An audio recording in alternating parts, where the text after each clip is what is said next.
Specific heat capacity of water, এটা আমরা জানি 4.2 joule per gram degree Celsius. এই কথাটার মানে কি? তার মানে every 1 gram of water 1 degree Celsius temperature বাড়াতে গেলে 4.2 joules of heat energy okay supply দিতে হবে। অন্যভাবে বলতে গেলে every 1 gram of water will absorb 4.2 joules of heat energy to increase its temperature by 1 degree Celsius. উল্টোটাও কারেক্ট। যদি 1 gram of water 4.2 joules of heat energy release করে তাহলে ওর temperature কমবে 1 ডিগ্রি সেলসিয়াস। এইটা প্রচণ্ড হাই, অন্যান্য সাবস্ট্যান্সের এর থেকে অনেক কম। ধরা যাক কারুর specific heat capacity of water হচ্ছে, ধরা যাক তোমার 0.21, তাহলে ওর 4.2 জুলস হিট এনার্জি দিতে গেলে 0.21 ইন্টু 20 মানে 20 ডিগ্রি সেলসিয়াস টেম্পারেচার বেড়ে যাবে। টেম্পারেচার অনেকটা বাড়বে একটুখানি হিট দিতে গেলে টেম্পারেচার অনেকটা বেড়ে যাবে। তাই water specific heat capacity high থাকার জন্য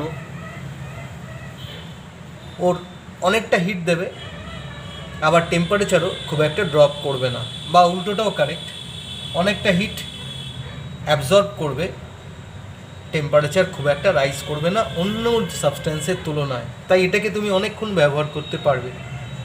তাই ইকুইলিব্রিয়ামে পৌঁছাবার আগে যখন কাউকে হিট দিচ্ছে বা কারোর থেকে হিট নিচ্ছে, ইকুইলিব্রিয়ামে পৌঁছাবার আগে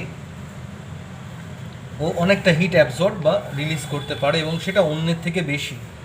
তাই তোমাকে যখন এই ধরনের কোয়েশ্চেন অ্যান্সার করতে বলবে, why water is used as an effective coolant, বা why water is used as an effective heating agent, why water is used for fomentation, answer লেখার টেকনিকগুলো মোরললেস সেম হবে। প্রথমেই বলে নিতে হবে স্পেসিফিক হিট ক্যাপাসিটি, এইভাবে অ্যান্সারটা আমরা লিখব।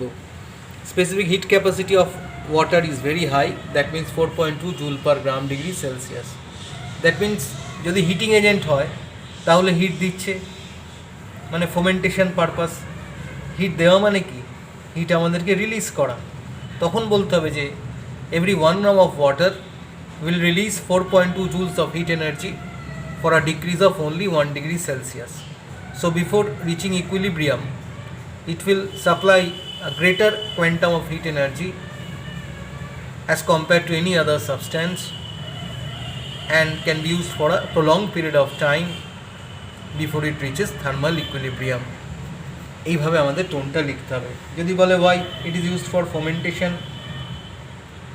বলবে water has a very high specific heat capacity, and so hot water releases large amount of heat to our body for very small fall in temperature as compared to any other liquid because of its very high specific heat capacity. So the temperature will also drop very slowly, so it can be used for a prolonged period of time and it will supply a greater quantum of heat energy as compared to any other substance before reaching thermal equilibrium. মানে আমাদের যদি hit দেয় তাহলে before reaching our body temperature in this way. তাহলে answer লেখার টোনটা সবার ক্ষেত্রেই সমান হবে, একই রকম হবে। প্রথমে বলবে এটা স্পেসিফিক হিট ক্যাপাসিটি খুব হাই, তাই অনেকটা হিট যদি দেওয়ার প্রশ্ন থাকে আমার কোয়েশ্চেনে, তাহলে বলবে যে অনেকটা হিট দিতে পারে, এভরি 1 গ্রাম অফ ওয়াটার অনেকটা হিট দিতে পারে, এবং টেম্পারেচার ড্রপ খুব একটা হয় না, যার ফলে খুব কম মাস অফ ওয়াটার অনেকটা সময় ধরে আমাদেরকে হিট দিতে পারে। উল্টোটাও কারেক্ট, খুব কম সময় ধরে অনেকটা হিট ও নিতে পারে, এবং থার্মাল ইকুইলিব্রিয়ামে পৌঁছানোর আগেই স্মল মাস অফ ওয়াটার অনেকটা হিট নিয়ে নেবে। তখন কী করবে? নিয়ে নেবে যখন কুলিং এজেন্টের কাজ করবে। এই হবে তোমার অ্যান্সার লেখার টোনটা। এটা নিজেরা লিখবে, একটু লিখে আমাকে বলবে। তাহলে এই হচ্ছে specific heat capacity of water. তোমাকে অনেক সময় প্রশ্ন করে, what do mean by the statement the specific heat capacity of water is 4.2 joule per gram degree Celsius. তখন তোমার অ্যান্সারটা হবে, it means that every 1 gram of pure water at a particular temperature will absorb 4.2 joules of heat energy at normal atmospheric temperature to increase its temperature by 1 degree Celsius. এভাবেও place করা যায় যে every 1 gram of water under normal atmospheric condition will release 4.2 joules of heat energy for only 1 degree Celsius drop in temperature. এবার আসবো specific latent heat of fusion of ice. এই কথাটার মানে কি? What do mean by the statement the specific latent heat of fusion of ice is 336 joule per gram? এটার মানে হচ্ছে every 1 gram of ice will absorb 336 joules of heat energy under normal atmospheric pressure to completely convert into 0 degree Celsius water. That means এই যে state চেঞ্জটা হচ্ছে এখানে কোনো রকম টেম্পারেচার চেঞ্জ হয় না। এই জন্য এটাকে বলে লেটেন্ট হিট। লেটেন্ট মানে কি? যেটা লুকিয়ে আছে, যে হিটটা দিলে পরে তার ম্যানিফেস্টেশন থার্মোমিটারে হবে না, মানে টেম্পারেচার বাড়বেও না কমবেও না। উল্টোটাও বলতে পারি, every 1 gram of water at 0 degree Celsius will release 336 joules of heat energy to drop its temperature by every 1 gram of water at 0 degree Celsius will release 336 joules of heat energy to convert completely into 1 gram of ice. এটা খুব high, অন্যান্য সাবস্ট্যান্সের latent hit এত বেশি না, যার ফলে বরফকে গলাতে অনেক সময় লাগবে, কারণ অনেকটা হিট লাগবে। সেই জন্যই তো আজও অবধি এত গ্লোবাল ওয়ার্মিংয়ের ফলেও সারা পৃথিবী জুড়ে যত রকম স্নো ক্যাপ মাউন্টেন রয়েছে সেখানে বরফ কিন্তু একদিনেই সব গলে যায় না, কারণ প্রচুর প্রচুর প্রচুর পরিমাণে হিট এনার্জি লাগে। উল্টোটাও কারেক্ট, এর অ্যাপ্লিকেশন প্রচুর। যেমন ধরো স্নোফলের সময় যতটা ঠান্ডা লাগে, স্নোফল হওয়ার পরে স্নোগুলো যখন মেল্ট করে আরও বেশি ঠান্ডা লাগে। তার কারণ হচ্ছে স্নোফল যখন হচ্ছে তখন বুঝতেই হবে 0 ডিগ্রি সেলসিয়াস, কিন্তু স্নোফল হওয়ার পরে যখন বরফগুলো গলতে শুরু করবে তখন প্রত্যেক 1 gram of ice 0 ডিগ্রি সেলসিয়াসে 336 joules of heat energy absorb করে নেবে। এই হিটটা তাহলে কোথা থেকে লস হবে? অ্যাটমসফিয়ার থেকে লস হবে। মানে অ্যাটমসফিয়ার থেকেই তো প্রত্যেক 1 gram of ice 336 joules of heat energy absorb করে নেবে। 1 gram of ice তো পড়েনি, বরফ পড়েছে যা, সে তো কয়েক কুইন্টাল বা কয়েক টন বরফ পড়েছে। বুঝতেই পারছো কতটা হিট অ্যাটমসফিয়ার থেকে লস হয়ে যাবে এটা যখন কমপ্লিটলি কনভার্টেড টু ওয়াটার হবে। আর অ্যাটমসফিয়ার হিট লস করা মানে কি? টেম্পারেচার কমে যাওয়া। তাহলে অ্যান্সারটা কী করে দেবো? During snowfall, after snowfall, when the snow starts melt, because of the high latent heat of fusion of ice, every 1 gram of ice will absorb 336 joules of heat energy to get completely converted to water at 0 degrees Celsius. Since this heat energy will be lost from the atmosphere or surrounding, the temperature of the atmosphere will drop to a huge extent, and that results in cooling effect.